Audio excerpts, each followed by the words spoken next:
Hello everyone. Today we will start chapter 12 control structures.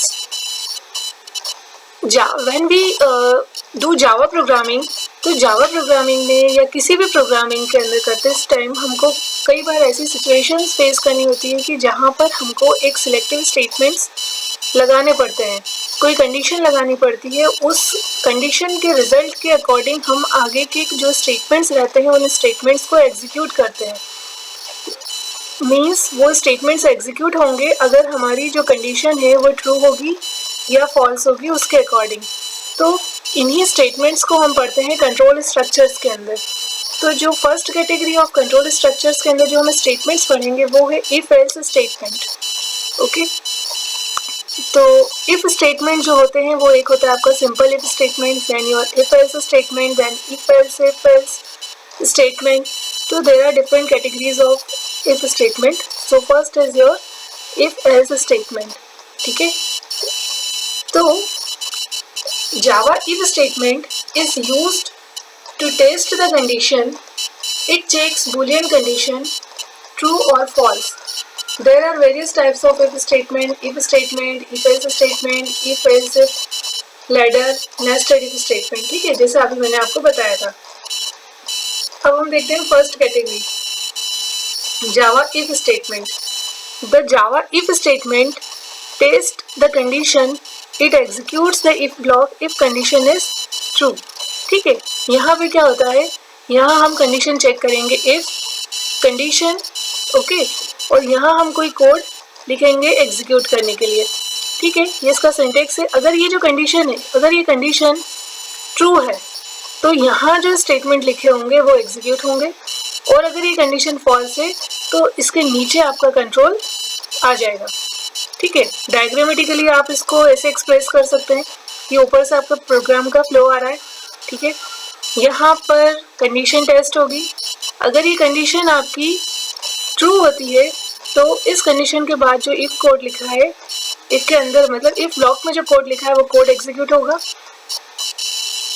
और अगर ये कंडीशन फॉल्स होती है तो इफ स्टेटमेंट के बाद जो कोड होगा वो एग्जीक्यूट होगा.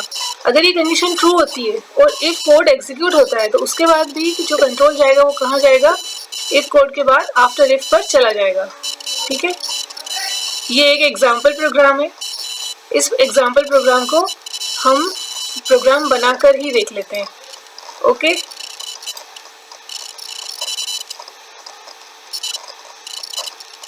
इसके लिए हम नेटबीन्स स्टार्ट करेंगे.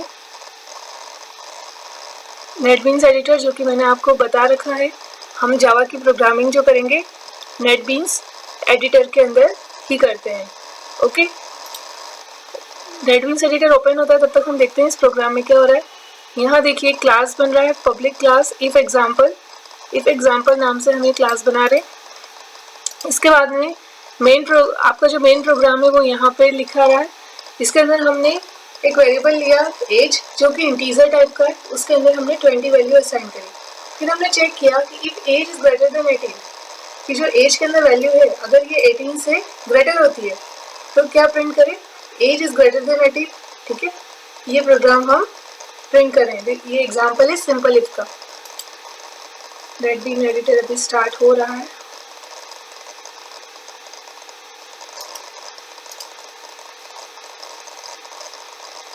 अब जब ये प्रोग्राम एग्जीक्यूट होगा तो इसमें क्या होगा, यहाँ एज के अंदर वैल्यू जाएगी 20 चेक होगा 18 से.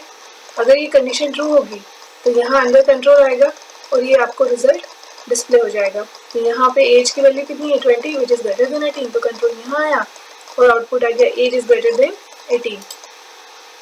ठीक है, ये हम पहले बनाए थे फर्स्ट प्रोजेक्ट, अब हम बनाएंगे नया new project.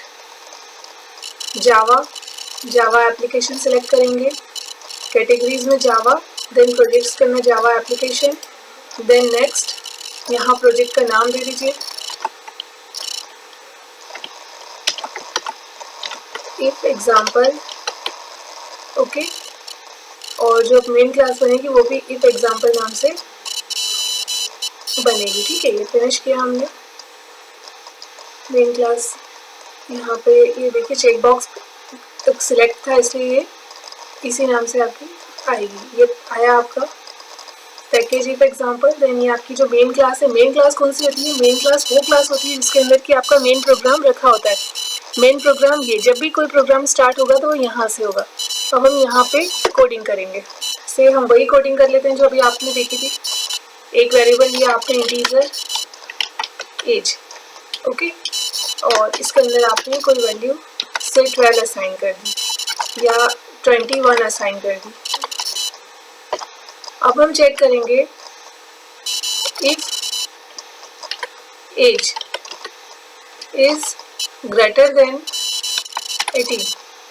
If age is greater than 18 then क्या प्रिंट हो? System dot out dot println. Java में जब भी कोई स्टेटमेंट हमें प्रिंट करवाना होता है तो हम लिखते हैं system dot out dot println. अब यहाँ हम लिखेंगे एज इज ग्रेटर देन 18, ठीक है। अब इस प्रोग्राम को आप रन करिए। शिफ्ट F6,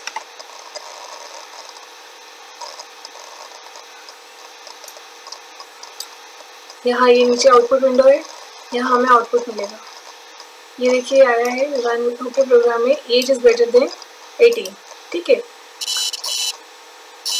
अब एज 18 देके देखो, अगर आपने एज 18 दी फिर शिफ्ट F6, इस केस में कुछ भी प्रिंट नहीं होगा क्योंकि कंट्रोल क्या होगा, इस लाइन पर जाएगा ही नहीं।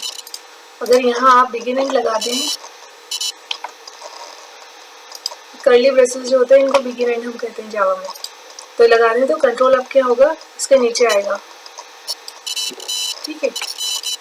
यहाँ पर आएगा कंट्रोल, इसलिए ये प्रिंट नहीं होगा। अगर अब आपने एज बिलो 18 कर दिया, ठीक है, again run this program shift F6, तो भी कुछ नहीं आया। ये प्रोग्राम कब चलेगा? जब इसकी वैल्यू ग्रेटर देन होगी 18 से, ठीक है।